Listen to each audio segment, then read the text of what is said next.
So guys, what I'd like to do in this video is talk about electronics, technology. You guys know that call me a geek, call me a tech fan, whatever. I grew up loving games, loving electronics and things like that.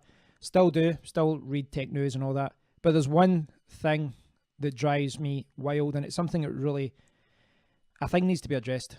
And it's the planned obsolescence of electronics. So this is common in all areas of technology, and it's the same with any kind of product. It's the same in the car industry. Anything that's designed to be consumed by people is designed to expire faster than it should. And this actually goes back to the light bulb, and they standardized it at 1,000 hours when they could have designed it for thousands and thousands and thousands of hours. But they all got together, all the electric companies, and they needed to make money, so they shortened the lifespan down to 1,000 hours so that people would keep buying light bulbs. Now it's funny that like 100 years later or so, we now buy light bulbs, and because of the environment and all that kind of thing, they're trying to push people to be more eco-friendly. So now you buy light bulbs and they're supposed to last 10 years. And this is really common in the smartphone world. It's really, really common. Now, my last phone was a Google Nexus 6P, and the camera, it was good. The video quality wasn't amazing, but by and large, the real reason I decided to get a new phone was because the battery life had died. I'd used it so much over a year and a half that the battery life had, the lithium battery was dead pretty much. Still usable. My brother actually uses it, but it would get down to 20% and then go like that, and it was out. And this is the main reason why people are upgrading now. Smartphones have come to a point now where quite a large number of people, like I'm a tech guy. I do like to have the latest and greatest phones and things like that, but a lot of people don't care about that. They just want a workable phone. And phones are at the place now where if they do Facebook, they take pictures, they take videos, they let you watch videos and listen to music and all that. Like, a lot of people don't want to upgrade. They don't need to upgrade. And, a lot of people don't want to, because they know it's a lot of money. But they're kind of forced to. My friend Kenny did that as well. He said he was really happy with his iPhone. I think he had an iPhone 6 or something like that. But the battery was dead. Completely dead. And, because of the cost of getting a new battery and putting it in, then he just decided to get a new phone. And that's the problem with smartphones today. When Nokia phones and all that first came out, you would buy, for the first few years of me owning phones, I would always buy a spare battery. Always. I always had a spare battery there, so that when I come in, I changed the battery, I took the battery out, and then I put the other battery in. It's very easy to do. I think one of the phones actually had 3 batteries. And I talked about this the other day in my live stream where I had the Nokia 8910i. It actually came with 2 batteries, so that when you came home, you docked your phone, it started charging it, but there was a spare battery below that was charged. So if you were heading back out again, you would take the other battery, swap it over, put the other battery in, and then you're good to go. You've got a full charge. But they've moved away from that. This whole, they're trying to say, the phones, it's to make it thinner, it's to make it all that kind of thing. They can make phones thin and still give you a removable battery, but they don't want to. They don't want to. They want you to have to upgrade every 2 years because your phone battery is dead. But there's a lot of people now starting to realise this and realise how much we're being conned. There's a good article about this the other day I was reading here. Why we must fight for the right to repair our electronics. Now, this is US legislation. I think this is really good. It would be force companies to actually make repair parts and information available at fair prices.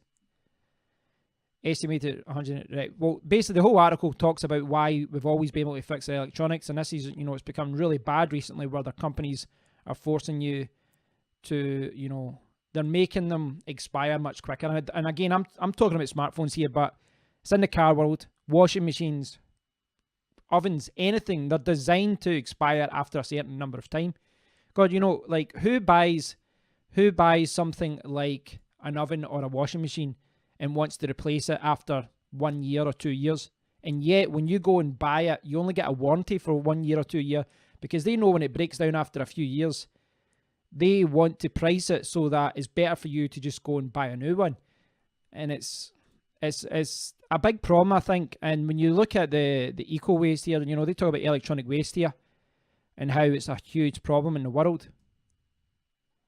And this, you know, this is the thing. iFixit. If you've ever looked at any guide on iFixit, they're actually making it on purpose difficult to repair electronics, on purpose. And they'll come away with all these smoke and mirrors and all that to say, no, it's because we need to make it thin, or we need to make it waterproof. It's not. They need to make money, so they want you to keep buying more electronics. And the easiest way to do that is to stop you from having, you know, being able to fix it. It really is annoying, though. It really, really is annoying. And there has to be legislation for this. Now, yesterday I did a video about my GoPro, right?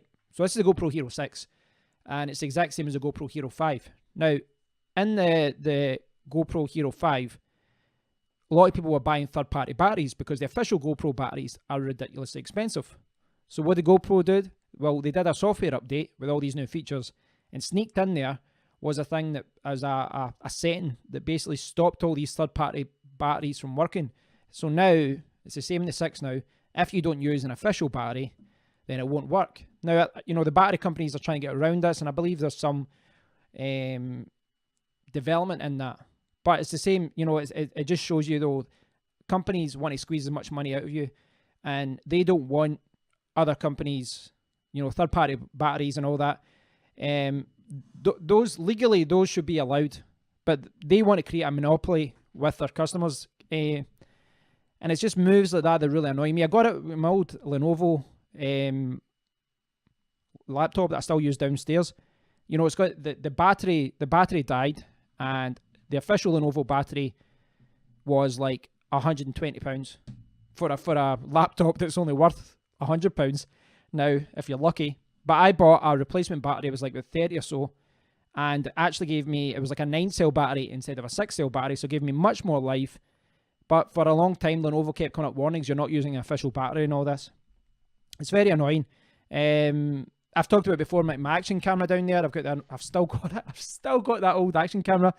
I sold my Sony action camera. It was sent back broken. eBay. And I couldn't get the part. Sony actually wanted more money for the part than it was to me just to go out and buy another one second hand.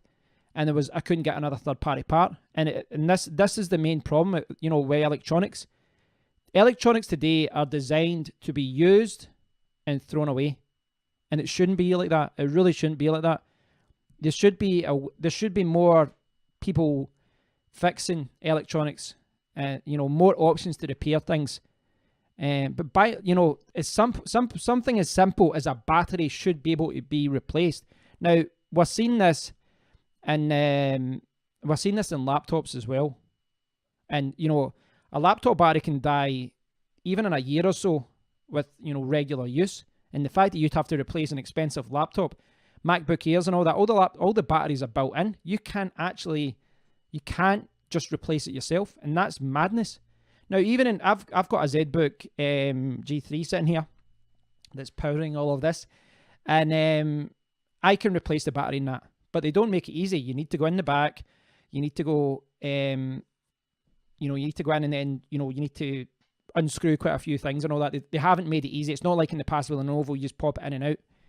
Now, the funny thing is, when that was breaking the other year, I was on the phone and they were telling me you have to go in and check or reset the RAM and all that. So I did all that. And the next time I phoned up and I was talking about it, they're like, oh, no, opening the back voids your warranty. And I had to say, no, listen, no, it doesn't, because you told me to do it last time. You told me to open it up, and they went, oh, right, okay.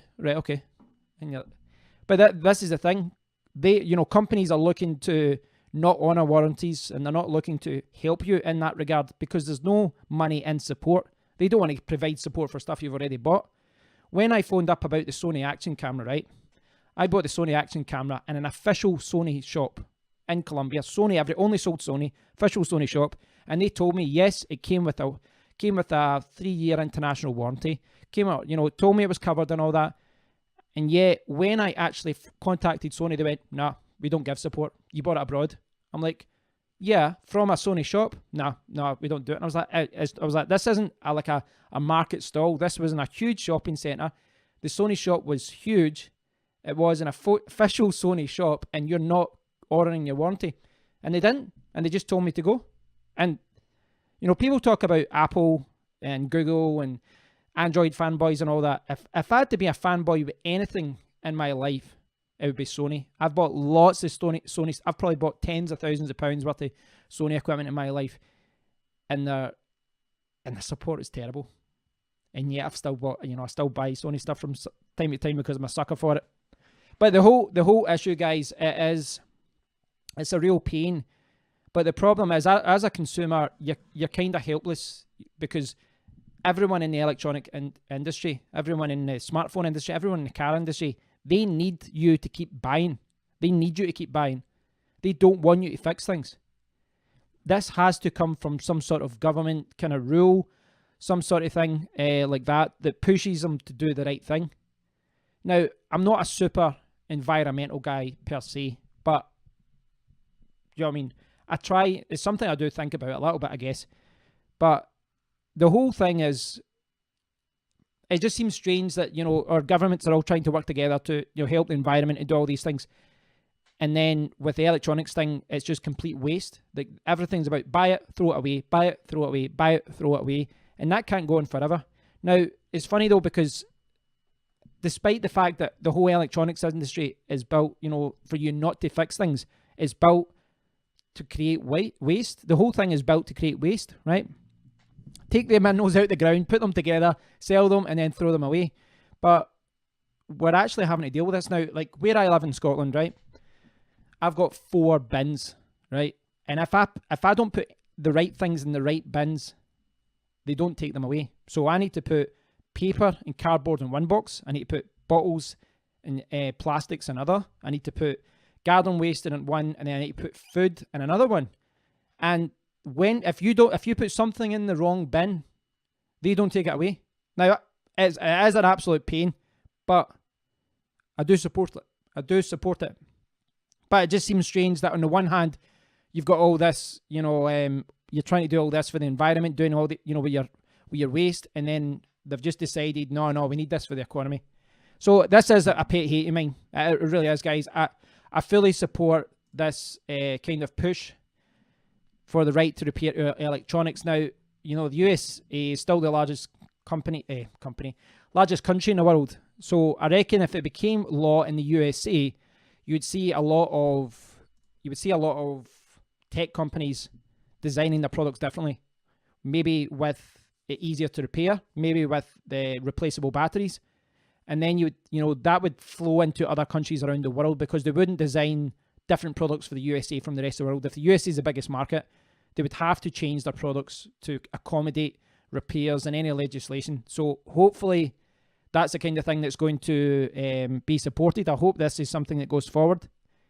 It really is a pet hate of mine, guys. I'd love to be able to fix a lot of the stuff that breaks. I hate having to just throw things away. I hate the fact that things become almost, you know, it almost becomes it's easier to just throw something away than repair it. You know, like I've got my iMac there, right? And I need to put in a solid state drive to speed it up because it's too slow. It's got enough RAM, it's just too slow because of the hard drive. And I can do, there's something I might still do in the future, but you know, the fact is, I could spend £100 or so, or I could pay someone another £100. I could pay like 100 or 2 to get a new solid state drive in there and get it all replaced and all that. But at that price, you start leaning towards, right, I'll just buy something else. The whole system is just built for you to throw away old things and buy new things. And particularly in the phone world and with cars, it's annoying that things are planned to die. They're planned to end. So really, as a consumer, I guess all you can do just now is, when you can, buy things that do have longer warranties if you can. For example, in the UK, you know, you can buy a television and get a 5 or 6 year warranty. Try and do that if you can, so that if anything goes wrong, you can be covered. Same with phones. 2-year a 2-year warranty. I don't know what phone companies cover, but really, I think if a phone dies after 2 years because the battery's dead, I think if they don't make it easy for you to repair it, they should replace the battery free of charge. Really, if they're stopping you from actually replacing it, if it's under warranty, they should replace it. Batteries are cheap for them anyway. But I realise that's not going to happen. Let me know what you think about this, guys. I think this is an important subject. I think it's something that's not been brought up enough by people. But I'm not saying create a movement or anything like that. But I do think more people need to be aware of the fact that this is a problem. I do love technology. I do want technology to move forward, but not at the cost of creating all this waste, not at the cost of the consumers getting a raw deal all the time. You know, surely, you know, something, you know, the environment and the consumer getting a good deal, it goes hand in hand. You know, make it possible for us to replace our batteries. Make it possible for us to fix our electronics when something goes wrong. They should be designed from the start to be easily fixed, but they're not. That's the problem. Let me know what you think, guys. Leave a comment down below, and I hope you all have a great weekend, a nice day, a good time. It's sunny here. I'm in a good mood. Right, guys, I'll speak to you all soon. Thanks for watching. Take care.